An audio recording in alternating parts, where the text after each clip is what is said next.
I'm Chip Freund, and this is the Artist Spotlight, conversations with contemporary artists based on 5 simple questions that explore the artist's journey, creativity, and sources of inspiration. Welcome to another episode of the Artist Spotlight podcast. I'm Chip Freund, and today I'm joined by Lois Blasberg. Following a successful career as a graphic designer, Lois traded in her graphics tools for a paintbrush. Her work often includes floral and landscape themes and always an abundance of color. Lois, welcome to the show. Hi, Chip. Thanks for having me. Oh, I'm glad we were able to work this out. I like to start off with is to have you tell our audience a little bit about a project you're currently working on, or maybe something you just finished, something to kind of give them a sense of what you're up to these days. These days, I am working on something that's really exciting to me. I am working on eliminating the need for glass in my watercolor paintings. I've seen it done lately, and where people are varnishing and or waxing their watercolors so that you don't have to put them behind the glass or mount them. You can mount them on cradles, or you can mount them in traditional frames, much like a watercolor, an oil painting or an acrylic. Interesting. I look forward to seeing the results of that. Well, thank you. Yeah, come by the gallery, take a look. The paintings themselves, I think, are more well received because they're not behind glass. Yeah.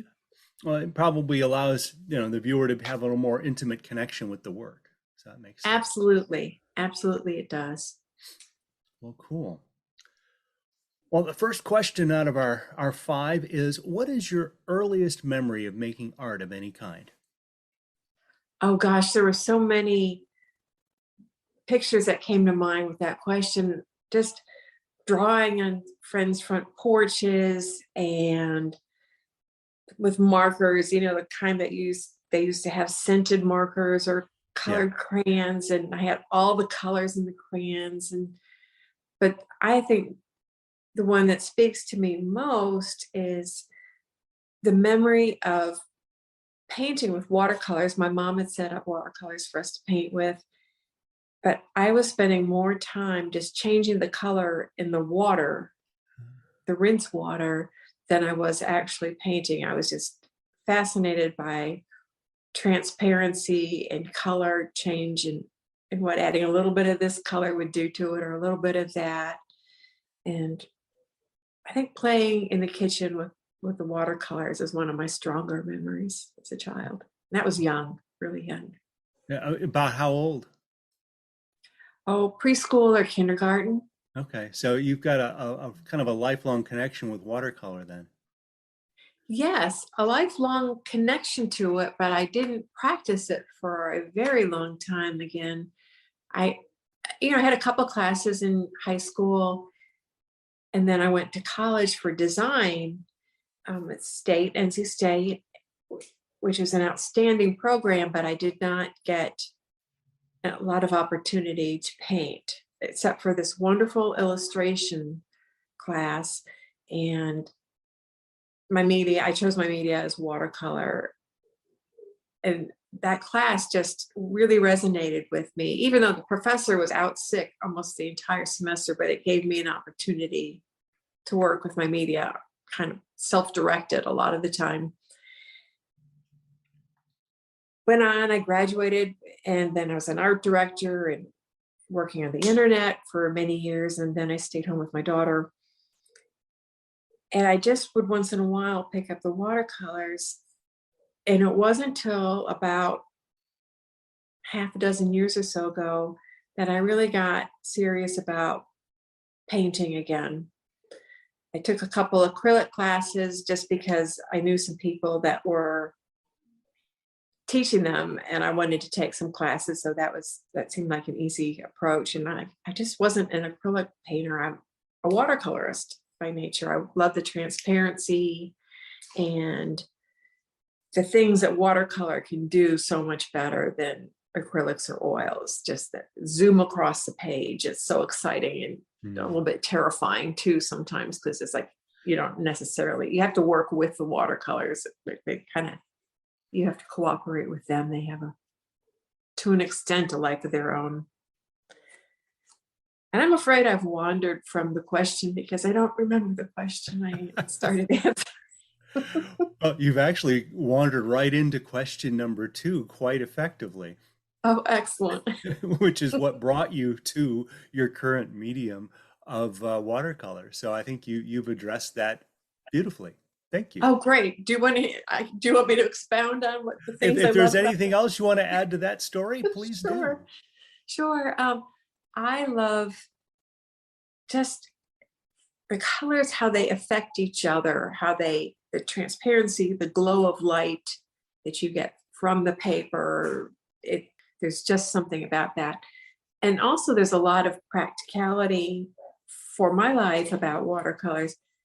I can pick up and put down watercolor and not have to worry that my brushes will be ruined if I don't get back to it for another couple hours. And I like to keep my hands clean. I don't want to be surrounded in solvents and covered in acrylic paint. There's just so many things beyond the obvious beauty Hmm. of watercolors that just really attracts me to the medium. Now I get sidetracked. I will go off and I'll take a workshop on something else, and then I buy all those products and kind of I give a pig a pancake kind of artist. But I'm always going to come back to being a watercolorist because that's just who I am.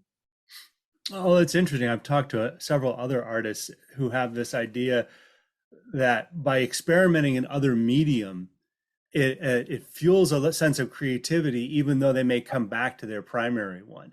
So, Exactly. Like I just took a wonderful workshop 2 weekends ago from Patty Vincent, and it was on painting little landscapes in gouache. It was a wonderful workshop because it was what I got out of it was simplifying. We were working on 2-inch paintings with a 3/4 inch brush. So it was about simplifying the process. We had one brush, we had a limited palette, and in very small size so you had to simplify your shapes to get across what you needed. And now I'm enjoying that, and I'm going to try and do a small painting every day, whether it'll be gouache or watercolor. But that was kind of the impetus, is to do the daily painting practice a hmm. little more simplistically, because if I know anything about myself, I am an art supply hoarder, and I will buy every supply that I can remotely justify related to art, you know? Gouache is a new term to me. What is the art form there, or what is the media? Oh, gouache is an opaque watercolor. So if you think back to when you were younger and you used to use poster paint or tempera, I think is something similar. That's like the child's version of it. It's that kind of consistency. So it re-wets, not as nicely as watercolor in the palette, but it's got some crossover because you get the opaque qualities that you get in an acrylic and oil that you don't get in watercolor. So it's like you have an undo button that you Hmm. don't have in watercolor. Watercolor, if you don't get it right the first time, your options are much more limited to correct a mistake, and you just have to, live with it and work on the fly. And gouache artists really appreciate the velvet nature, the velvety texture of of gouache paintings, and also the ability to add white over the top. So you're kind of painting back. In watercolor, it's you reserve all your whites, and in gouache or acrylic, for example, you can put the whites on last. So my brain is going a little nuts, flipping back and forth. But that's kind of fun too. It always brings some maybe excitement back to your media of choice. Oh, that's neat. Fun for me to learn about a new media that I'd not known, not being any kind of a painter. Yeah. The the point you brought up there of having a limited set of tools, smaller um, you know, base that you're working off of, a large brush, limited palette, all of those things. That same tech concept I use in my photography. When I get to a point where I'm just really struggling for creativity, and something I learned years ago, I can't claim that I came up with it, but instead of having a camera with a zoom lens and all these different settings, I'll go with one setting and one lens, and just force myself to go take 10 images of the same subject with Oh, all the cool. same settings. So I'm Yeah, taking all of those variables out, and none of those photos may turn into anything, but it forces my brain to think more creatively. And it's the same sort of concept. Let's strip away the options and just get down to the fundamentals of simplifying what you're doing. exactly. You could do that with a Polaroid camera. You could do the Exactly. same thing. You could put one up on the wall every day. Well, and there's a number of artists who actually use Polaroid as their medium because of that. There's a wonderful sense of you're committed, right? You can't even go back and edit it in Photoshop because it's already in your hand. Exactly. Exactly. What fun. Yeah, yeah. So this brings us to question number 3, which is, what inspires your art? Where does it come from? I'm inspired by nature. I'm inspired by florals and landscapes. I'm inspired by things that make us happy and maybe are not important in the sense of politics or whatever's going on in the world. It's it's my joy to bring somebody else just a little bit of happiness, hopefully, when they look at it, to spark I don't do a lot of ominous paintings. It's just I'm just trying it's just more beauty for beauty's sake. And sometimes the beauty is in something like a pair of my daughter's Vans, her shoes that I painted.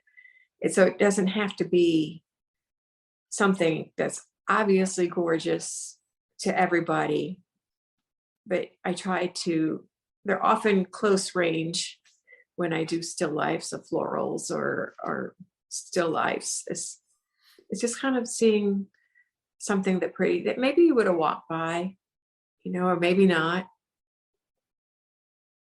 I think that speaks to why I like your work so much, because there's an element, we have very different looks to our work, obviously, aside even from the media, but where it seems to come from is similar. Um, I'm all about calm and peace, and beauty in my Exactly. work. I Um, love your work, by the way. well, thank you. Um, Whereas I know there are some artists that, are trying to make a real, for lack of a better term, a political statement or some sort of social statement with their art, Or or a difference in the world or right, something. or it comes from a place of great angst. I actually can't even go out and create images unless I'm in the right headspace. If I'm not in that sort of positive mental headspace, if I go out and try to shoot, it is an incredibly frustrating experience for me. Mhm. And I've got some close people around me that say, "You just need to get out and shoot more. You need to get out and shoot more." And I'm like, "Yeah, but when I do, if I'm not in the right headspace, it actually defeats the purpose." It comes out in your art. Yeah. Yeah.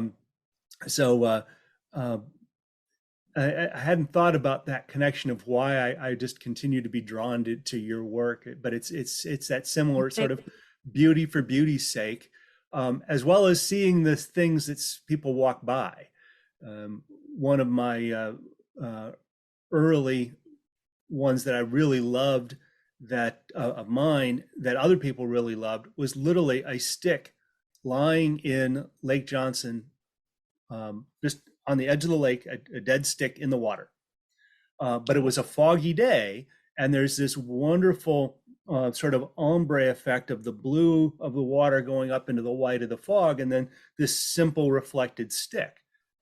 Right. Everybody's going to walk right past that. but I So saw you it saw and I couldn't. that. There's something that some elegance in the simplicity. And there's, I mean, and what's more wonderful in a painting than or a photo than fog? Mm. That depth, that sense of the ephemeral. Oh, absolutely. I love to shoot in the fog, and it's one of the great frustrations is it's very hard to predict fog.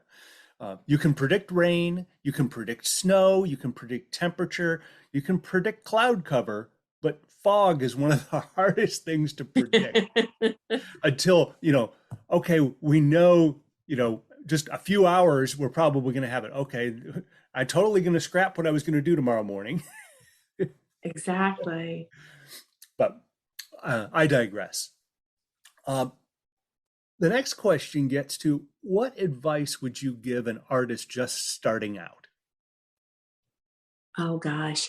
I think the best advice I could give anyone starting out, and anyone continuing for that matter, is find a good critique group.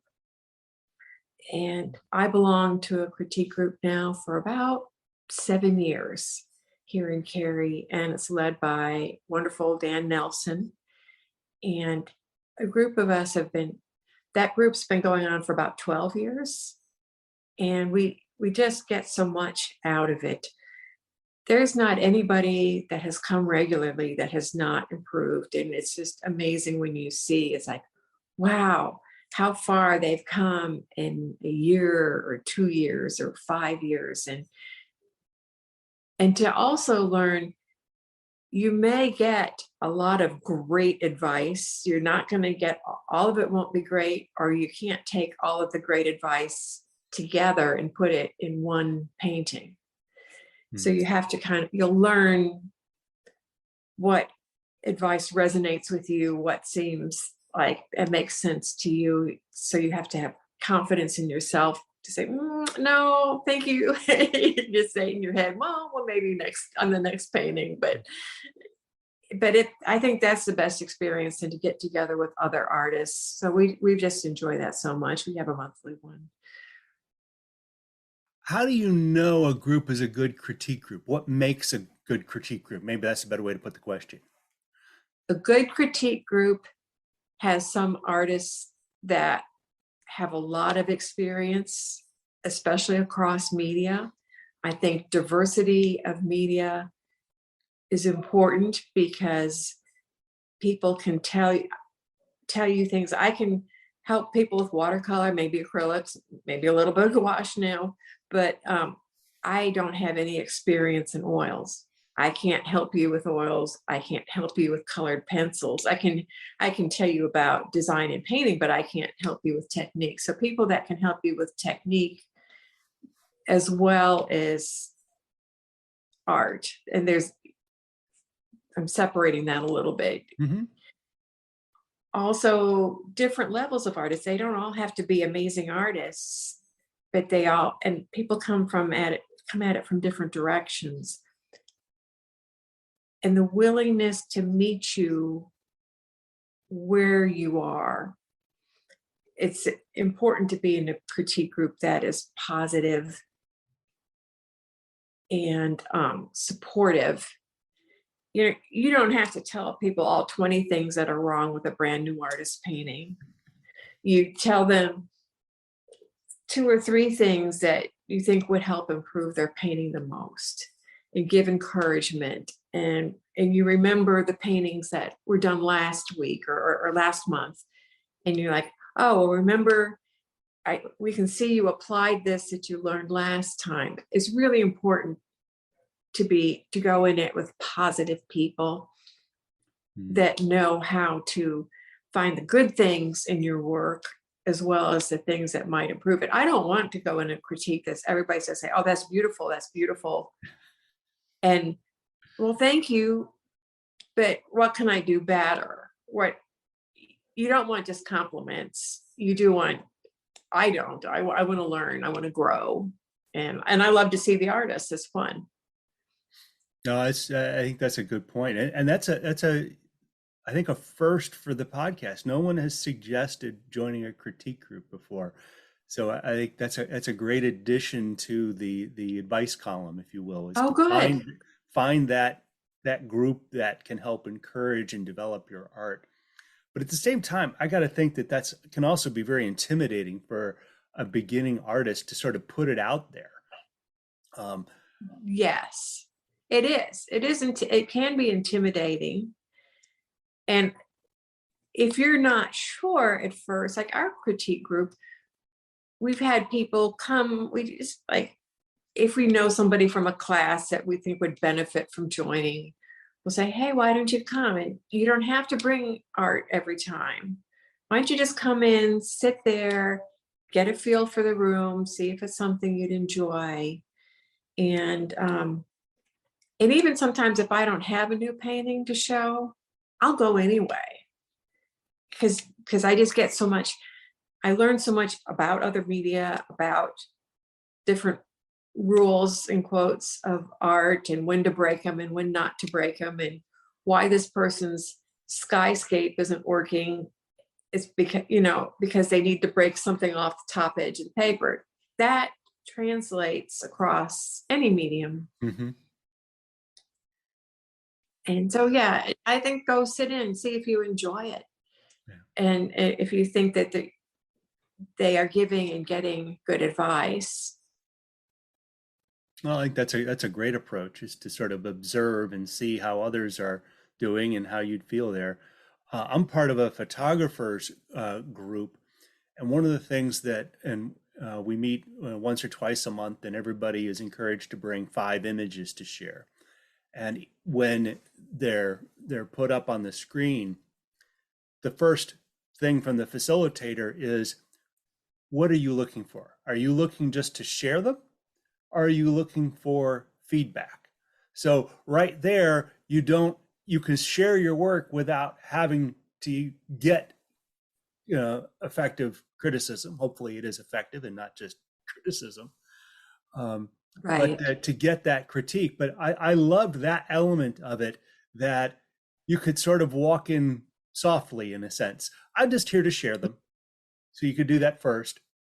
And Yeah, then, sometimes you'll see, sometimes you'll get a little bit of a clue if it's already signed and behind glass.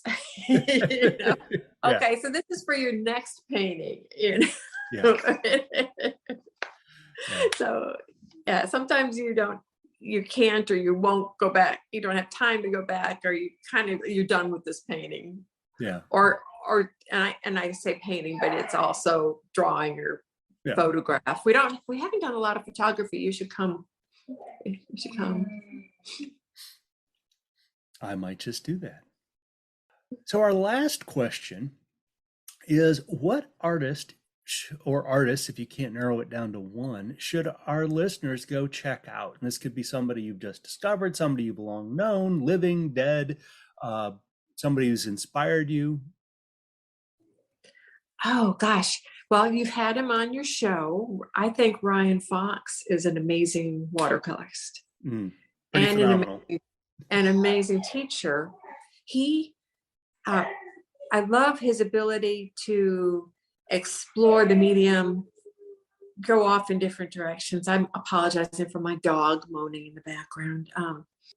He is creative, but it all looks like Ryan, but it's different. It's not like a lot of people advise you once you're in a gallery to make your art all very consistent and but he does poured watercolors and he does batik watercolors and he does traditional watercoloring and he teaches marketing. He's kind of a really amazing guy, but it all looks like Ryan, and I think a lot of it's because it's based on um, his photography, his travel photography, and his color choices, and so it unifies it. And I would recommend looking at his work. I think Elke Memler does some gorgeous florals that I would love to be able to paint like her. I think she's in Norway or she's somewhere in Europe, Western Europe. And those are two. Okay. That'll work. Okay. Great. No, I look forward to exploring them further. But one of the things that intrigues me with Ryan is, and I think this is some great advice as well, is, keep pushing yourself technique wise. He just did Exactly. the whole poured wet method. He's done a whole series on social media about getting into this new technique. And I'm like, okay, that's kind of brave, putting it out there on social if you're going into this new space and it's probably not working quite the way you originally thought it would. Right, right. And he's very open like that. He'll tell you everything he knows about how to paint. He gives wonderful advice, and he's just who he is. There's no pretense there, and he's very kind. Well, excellent. Well, this has been a fun discussion, and feel like I've gotten to know you a little bit better. So I really appreciate that piece of it as well. Well, I've really enjoyed it too. Thank you. All right. So if folks want to see more of your art, I believe they can go out to loisblasberg.com, as well Yeah. as come down to the Cary Gallery of Artists to see your work in person. Yes, they can do either. Thank you. And where else might, Instagram, of course, and yeah. And I'll include in the show notes links to your website as well as your social handles so people can check out your work as well as that of the artist that you have called out. thank you very much, Chip. And with that, that brings us to the end of another episode of the Artist Spotlight. Tune in next time as we explore the artistic journey of another contemporary artist.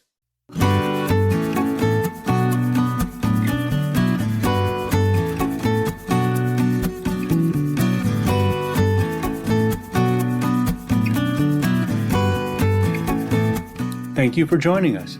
This has been the Artist Spotlight with Chip Freund.